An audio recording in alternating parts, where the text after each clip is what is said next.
Hi and welcome to the She's Knitting Again podcast. I'm Alina and this is where I talk about my knitting and recently also my crochet makes. I've gotten back into crochet, which is where I started my crafting journey, which is also why I have 2 finished crochet projects, 2 finished knitting projects, and then also 2 works in progress that I want to talk about today. I'm wearing, this is the camisole number, I don't know, I'm gonna put it on the screen, by My Favorite Things Knitwear.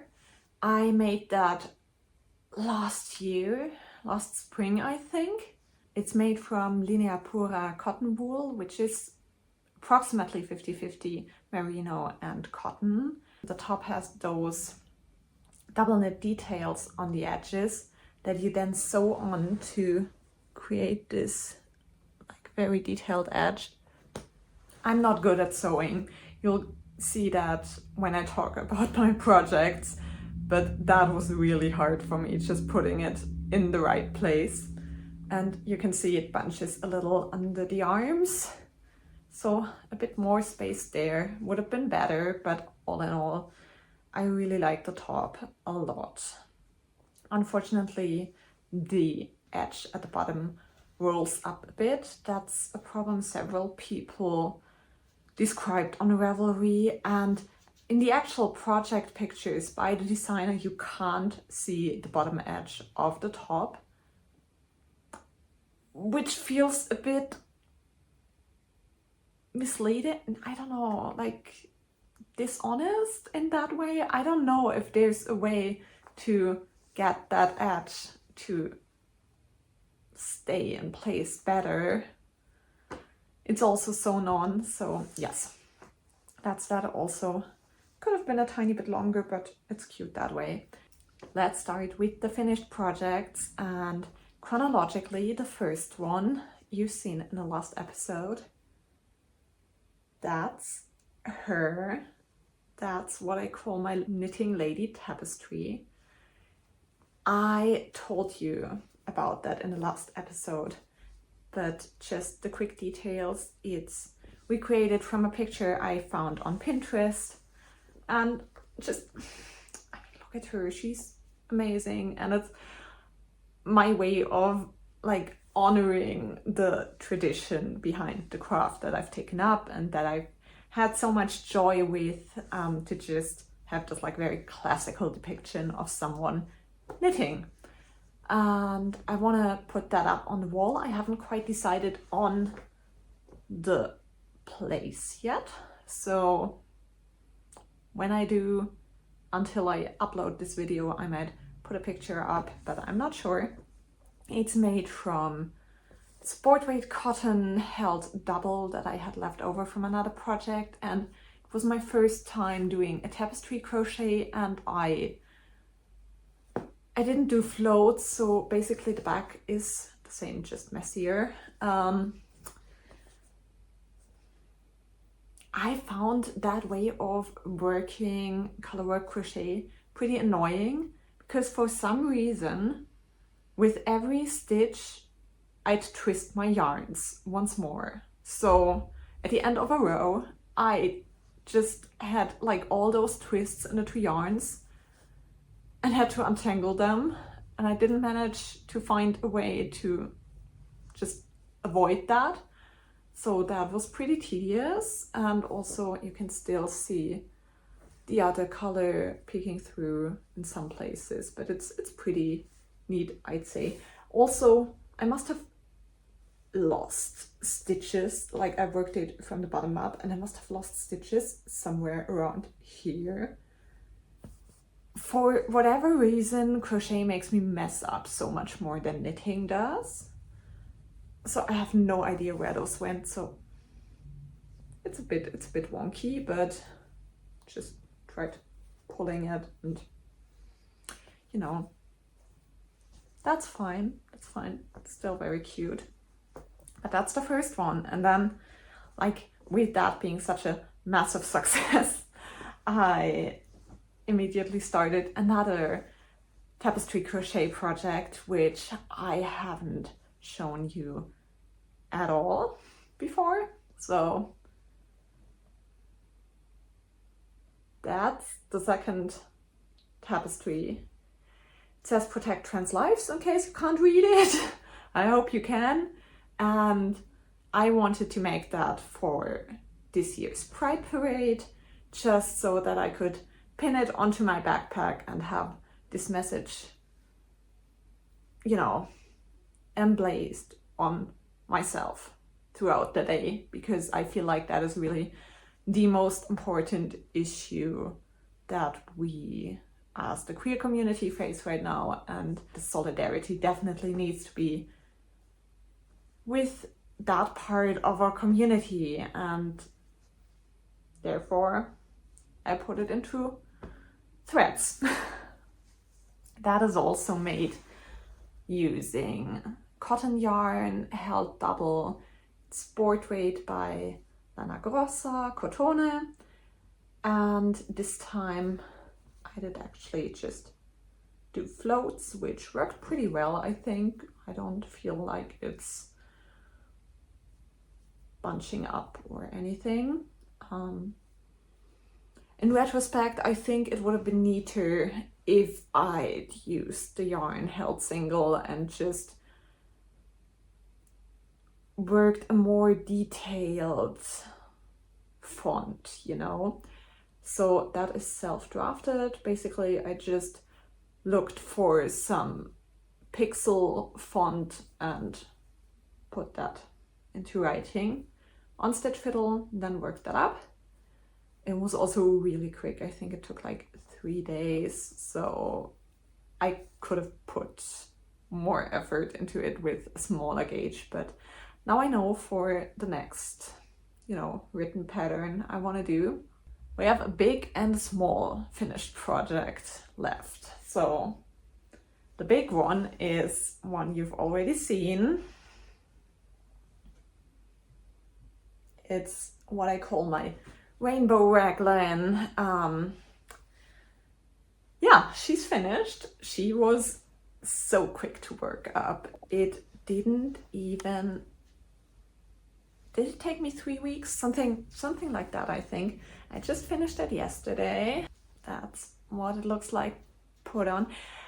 For some reason, there's some bulk around the shoulders, the underarms.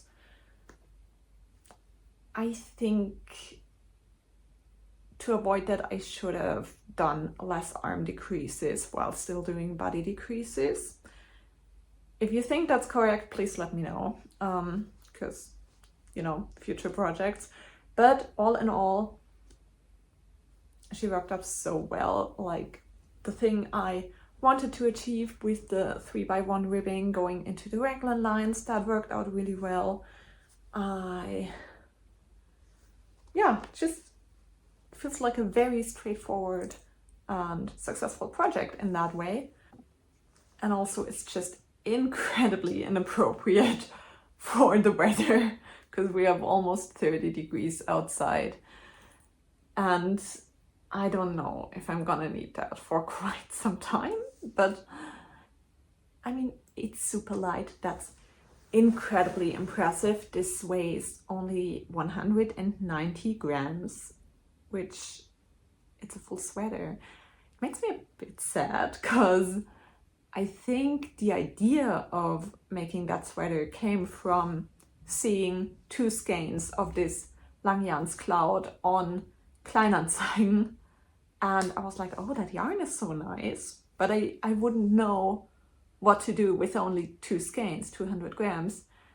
So I skipped on buying that, but then later bought 3 skeins of that yarn at my local yarn store. It was on sale, but still would have been way cheaper to get the Kleinanzeigen one. And now I still have more than 1 ball left in total. But to be fair, to get correct color changes, I actually cut up all 3 balls. So in total I have more than a ball left, but I don't have a full ball left because I ran out of yarn right in this bright red stripe, and there's not too much of that color going around. So I had to really dig to find some. And then also I went and looked for good spots to join the yarn at the arms, which I think succeeded.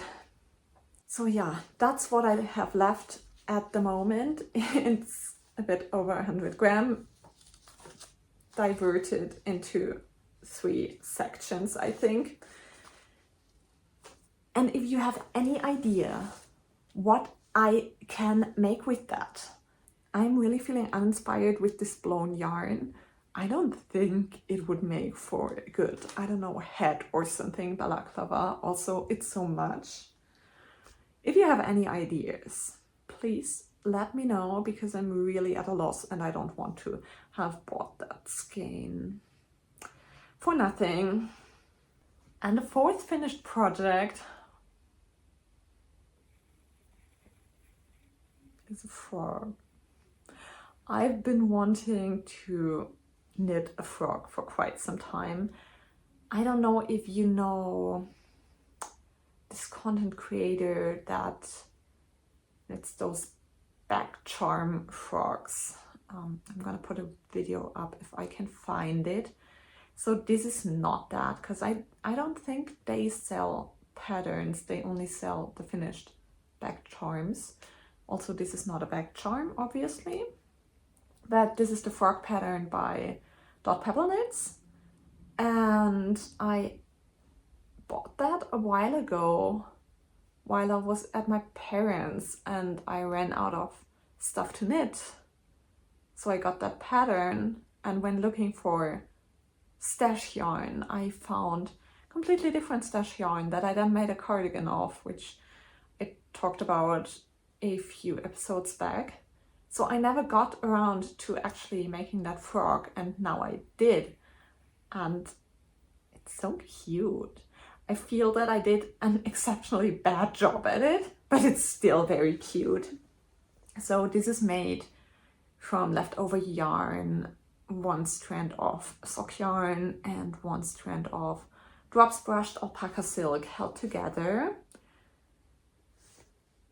And basically you start by, I think you start at the back, knit the back of the frog, and then you change yarns, knit the front of the frog.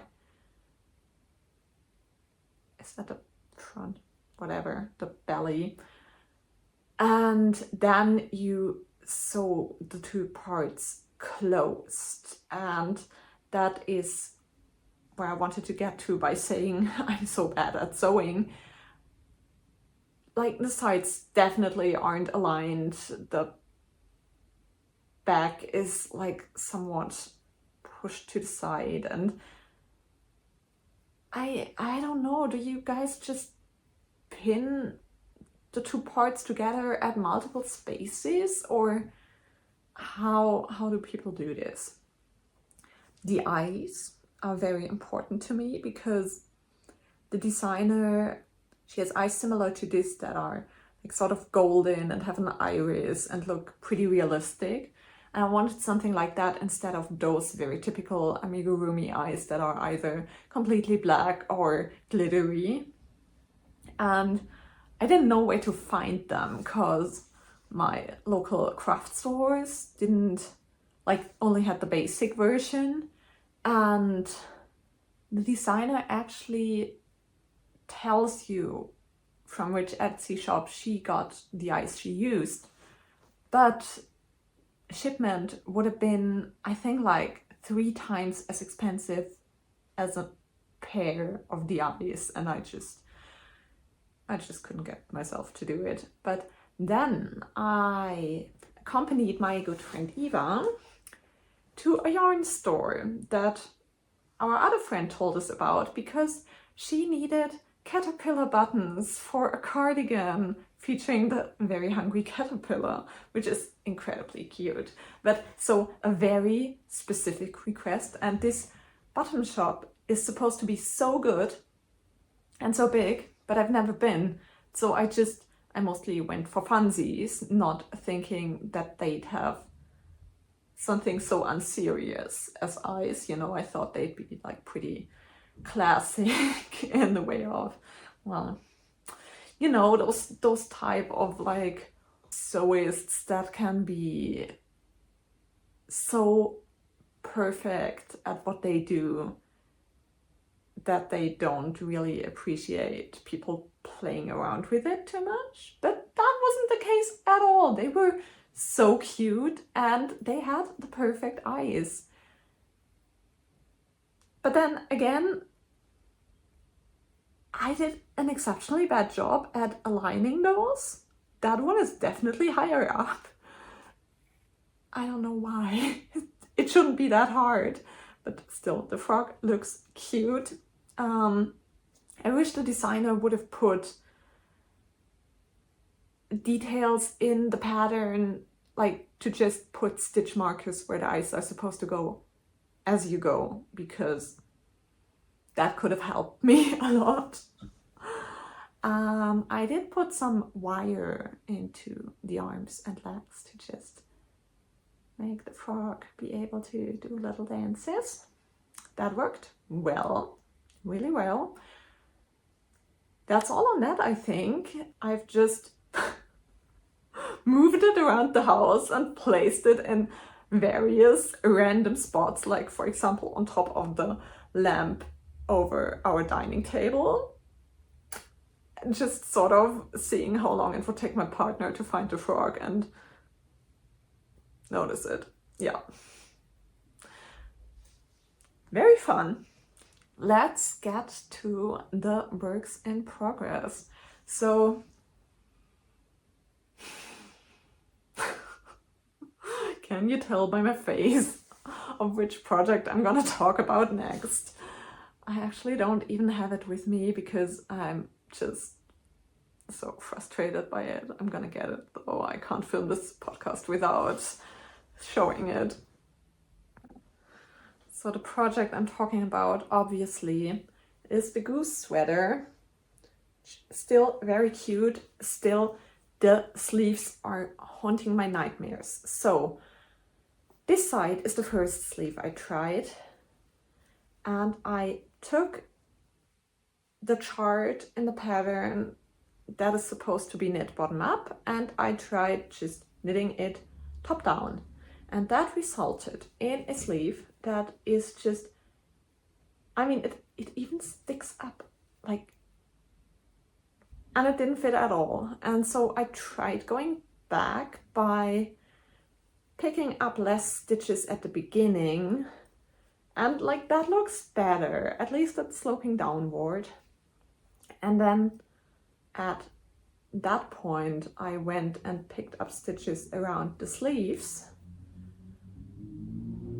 and now I sort of feel like that's not gonna work very well.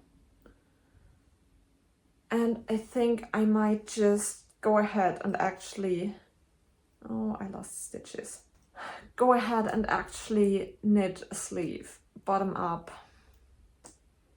and try to sew it on, see if the shaping then makes any sense at all, because I'm a bit at a loss right now.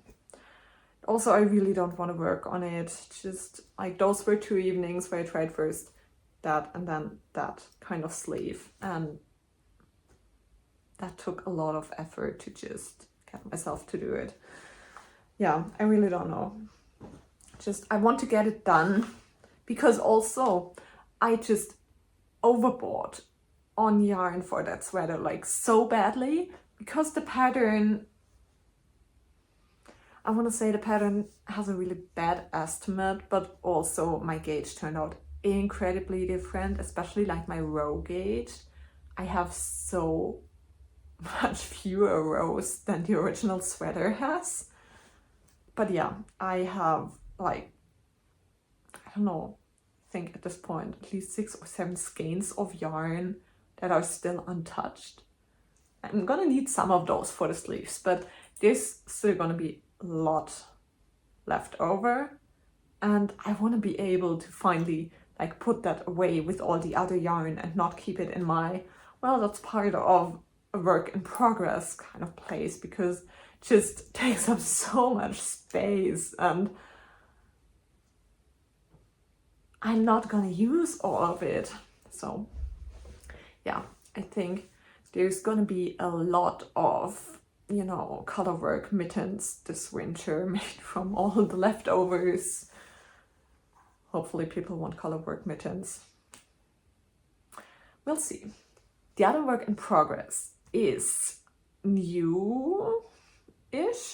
It's been something I've been thinking about and like trying for a while, but like that actual iteration is new. So basically I got this very, very expensive skein of yarn a few months ago. This is Madame Benoire Pure, I think, which is around 300 meter per 100 gram, 100% wool, and the color is amazing. Also, I painted my nails to match it, just so you know. But the yarn is pretty sturdy, like pretty dense and probably scratchy. Yeah, a bit. I don't mind that, but it's just like not flexible, soft yarn. So I planned on making a hat with it, but I felt that it would just look too stiff. And so after a while, I decided that I could make a looser gauge Musselburgh hat with it, because then the stiffness wouldn't be as pronounced, but there still wouldn't be any holes which would let air through and then, you know, render the whole hat thing kind of nonsensical. So that was the plan, and I started it using 3mm needles because I did a gauge swatch and I felt like that looked sensible for the kind of gauge I wanted, but then that turned out so like stiff as a board. So I left that lying for a while. And now I went back to it and started it again with 3.5mm needles. Because I'd finished my Rainbow Raglan, which was my go-to stockinette in the round project at this moment, you know. I've been to quite a lot of public talks and lectures recently. I needed something to take with me and just have going while listening. So I cast on the Musselburgh Hat again with 3.5mm needles, and you can see it's better. In general, I'd be fine with it, but there are two issues. So issue number one. Issue number one.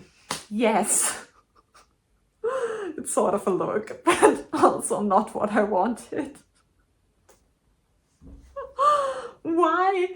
Why is it so big? Like, I swear, I measured gauge and I remeasured gauge. Like down here, you can't tell me that I just measured gauge during the increases, and that I've read someone arguing that when you do increases, by pulling that yarn for your increase, basically you make for a tighter gauge. But I also measured the gauge down here, and mathematically, given the gauge and the stitch number, I should have a bit of negative ease, not too much. I think I should opt for more negative ease, but there should be negative ease, and like, what is that? That's not negative ease. It really is sort of a sleigh. But so, basically, that is the first problem. I just really have to lower my stitch count. The second problem is the shaping looks so weird in that yarn, and I think that it just works way better with thinner and smoother sock yarn, which I think is what people mostly use. But still, the pattern the increase rates make for those like bulges at the point where the increases stop. And I am not a fan of that. So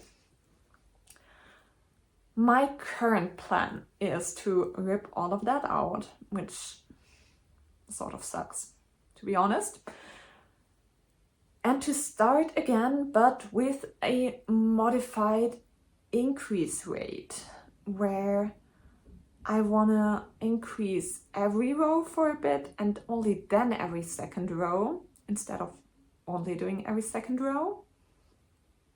And I want to end up with a lot less stitches than I have right now.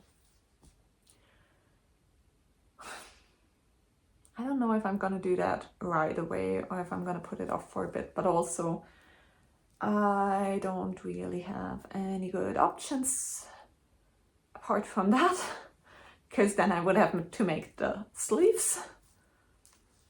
Which brings us to future plans. So basically there are not really any future plans, but next thing I'm gonna knit is gonna be something using that blue Linea Pura cotton wool. And I have 4 skeins of that. I'm gonna turn it into some kind of summer top or shirt, which I've also contemplated in a previous episode, where I think during that one I decided to make the top frank by Mochi Knits. And now at this point I'm not quite sure, because like all the summer knits I have at the moment are 0 ease or negative ease, except for the Sovereign top, which is also a top. Like basically I have a lot of tops, most of them are 0 or negative ease, and then I have this one like cat sleeved shirt, the sassy cable, classy cable, whatever, also previous episode, which is extremely negative ease. So maybe I should make something more breathable to just, you know, balance that out. And I found a pattern that is actually for a man's shirt, but what do we care? And it has this like very classic, cool look. It's the Slaughter Tee by Stine Holgard Johansen, probably. And it's actually a free pattern, so I had the chance to take a look, and I think that it might suit me in first. The smallest size should be okay for me, I think. And also, like, the construction, the way it's knitted, is gonna involve a lot of stockinette in the round, which is nice for me to have, because then it's just a good mindless project. So that's a strong contender. We'll see where inspiration brings me once I'm ready to cast on something new. But yeah, I've pretty much cleaned up all my works in progress right now. The only other thing is a pair of socks I've shown you recently, and with that I'm not 100% sure if I should keep knitting it or frog it, because I used a bit of a lower stitch count than I normally do, and then also the leg is really long so that it reaches up to where my calf is getting thicker. So it fits, but like the ribbing is really stretched to its maximum. And I don't know about that. I don't know if I should just keep on going like I'm almost finished with the first sock, or if I should rip back and just do a better version, because I mean, I have so many socks already. I don't need to finish another pair anytime soon. It's really just occupational therapy at this point, and why not make something that's better fitting then? So not decided yet, not decided yet. Another very loose plan I have in mind revolves around those two colors. This is both cotton and it's, I don't know what that's called, but that kind of flat thread. And those were actually left from a family member who passed about a year ago. And so when clearing out her things, I got to take those, and I've had them for a while now, thinking about what to do with it. And recently I've had the idea, with all the crochet I've been doing, that these might be really, really cool to use in a dachshund hunt crochet bag. There's this one that is like very Pinterest viral by Devout Hands. I don't know if you've seen it. I'm gonna put it here. But I can really imagine that very well in those two colors. I'm not sure if it would be enough, because the pattern calls for 188 meters of the background color, and that's like only 160 meters of each color. And also, I don't know if when using a 5mm hook as the pattern asks for, and actually the yarn also says to use a 5 or 6mm hook, if that isn't too loose for a crochet colorwork project anyways. So it might end up to be a tiny bag if I have to use a smaller hook. We'll see what I end up doing if I actually start that project. The combination is really cool, right? Apart from that, I don't really have anything to show you except for a small acquisition. So a friend of mine was taught to knit by her ex's grandma a few years ago, and basically she has started a scarf that is still not finished, but she forgot how to do the edge stitches. So we talked about that. At the same time, she showed me this yarn that was like her ex's project at the time, I think. There's a second skein that is sort of manhandled, but also they look unused, so maybe he used a third skein, I don't know. Basically, she gave those to me because she wouldn't use them anytime soon. It's 100% cotton and also sport weight. So if anyone has an idea what to make of 2 skeins, 2 balls of cotton yarn, 250 meters in total, please let me know, because I have no idea. If I can't think of anything, I might just donate them, which also my friend offered as an option. She said to just, take a look, think about it. So that's all for today when it comes to crafting. Apart from that, I really got to enjoy summer the last couple of weeks. I actually went back to running and been really consistent with that, so that's been nice. I've been reading a lot, like basically both indigenous authors and then also German literature, German contemporary literature, which I both haven't done a lot in the phase prior. Before that, I've had a big phase of like cozy krimis and also urban fantasy, or like very fluffy fantasy. Like, for example, The Spell Shop was something I recently read.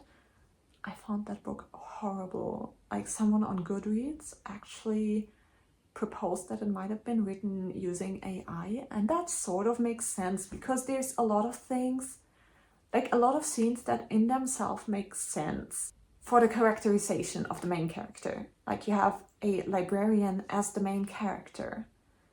And then, for example, in one scene, she thinks about her books and she thinks about needing to get a hydration monitoring system for her books.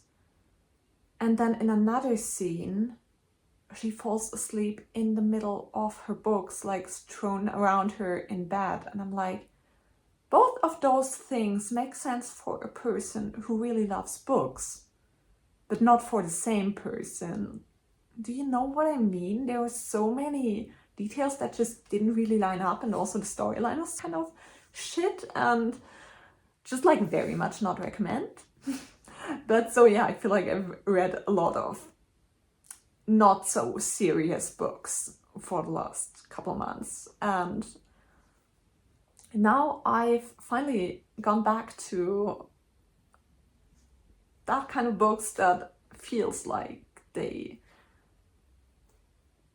not only enhance your mood but also offer value, which is not to shit on fun reads at all, but that's really done me good to just expose myself to a bit of different literature again. So those are some books I've recently read and I've liked. That's all from me at the moment. Thank you so much for listening. Thank you to everyone who has followed this channel. If you have any idea what I should do with this leftover Lang Yarns Cloud Tweed, a bit over 100 gram, please let me know in the comments because I'm absolutely at a loss. Also, 2 skeins of cotton, 250 meters in total. Please help me out and have fun knitting, crocheting, crafting, whatever you do. Have a really good week and have a good Pride Month.